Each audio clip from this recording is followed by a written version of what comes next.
Luego de 20 días del ataque perpetrado contra la Embajada de Cuba en Washington, el gobierno de Estados Unidos rehúsa emitir un pronunciamiento público,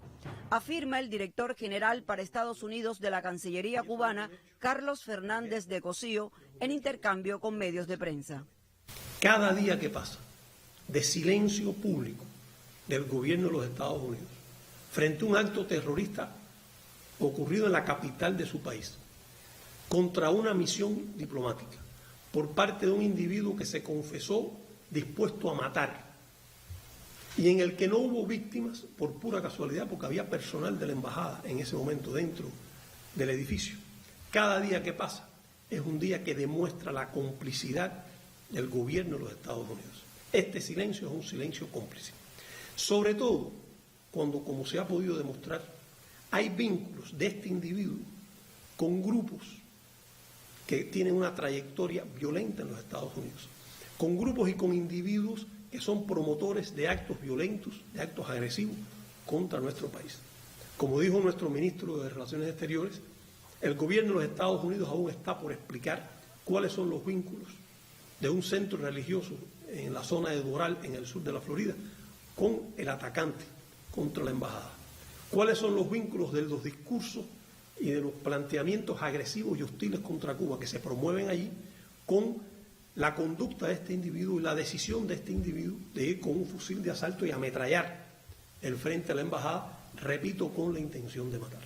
La Agencia de Estados Unidos para el Desarrollo Internacional, USAID, en su retórica habitual de que lo que hace, lo hace para ayudar a Cuba, anunció nuevos fondos y programas para impulsar la subversión en la isla. Son programas que en los últimos años, cada año se han aprobado valores de 40 millones de dólares que sufraga el contribuyente estadounidense. Quiere decir que un país que no tiene suficientes recursos para garantizarle salud a su población, que no tiene suficientes recursos para garantizarle vivienda a toda su población, se da el lujo de emplear 40 millones de dólares cada año para la subversión política en Cuba. Dinero que en nuestro territorio queda en las manos de 4 gatos que ellos nombran o que el gobierno de Estados Unidos designa como la llamada oposición en Cuba, y una buena parte del cual se queda en los bolsillos de personas que en Estados Unidos, muchos de ellos en el sur de la Florida, que han vivido durante años del negocio, de la agresividad a Cuba y de la hostilidad a Cuba. Uno puede decir que hay una línea invariable desde el triunfo revolucionario hasta hoy en que el bloqueo económico, las campañas de descrédito y la subversión financiada por decenas de millones de dólares cada año han formado parte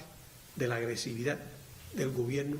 de los Estados Unidos. Esa es la ayuda de la que se habla. El tema Cuba, que ha sido mencionado en varias ocasiones a propósito del debate electoral de Estados Unidos, fue otro tema de interés en el intercambio con Cosío. Acerca del papel del voto cubano en las elecciones de 2020, el director general para Estados Unidos de la Cancillería cubana fue categórico. Es muy difícil, al menos pienso yo, tratar de pronosticar qué peso real va a tener el tema de Cuba en las elecciones, incluso en el sur de la Florida, por varios motivos. En primer lugar, el tema de Cuba le interesa a los cubanos, y demográficamente los cubanos en los Estados Unidos, incluido en la Florida, no tienen un peso significativo en el proceso electoral. Y eso nos hace pensar que la maquinaria política del Partido Republicano, incluso del Partido Demócrata, y la maquinaria política, sobre todo del Partido Republicano en el sur de la Florida, no toma mucho en cuenta el criterio o la opinión de los cubanos. Los utiliza. Habla supuestamente en nombre de los cubanos que ahí viven, pero no son representativos de los cubanos que ahí viven. Manipulan la supuesta opinión pública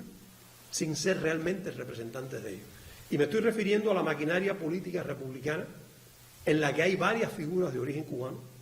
que han hecho dinero ahí sobre la base de la corruptela política de los Estados Unidos, que han hecho dinero en el pasado mediante sus vínculos con los servicios especiales, los servicios de la CIA y otros servicios especiales que actuaron fuertemente contra Cuba del estado de la Florida, o algunos tienen incluso vínculos gangsteriles y trayectoria gangsteril en los Estados Unidos. Esa maquinaria, que es la que dice hablar a nombre de los cubanos es la que sí tiene cierto peso en las estructuras políticas, es a la que está apostando el Partido Republicano y el actual equipo de gobierno en los Estados Unidos. Pero eso es muy distinto a suponer que la gran masa de cubanos que viven en Estados Unidos, en particular en el sur de la Florida, o tengan un peso electoral significativo, o que sus opiniones sean tomadas en cuenta por esta maquinaria política, o de que vayan a tener un peso de algún tipo en los resultados electorales de noviembre de este año. De acuerdo con Fernández de Cosío, es difícil pensar que la mayoría de los cubanos respalde una campaña comprometida con entorpecer las relaciones con sus familiares en la isla. Marisela Recasens, Sistema Informativo de la Televisión.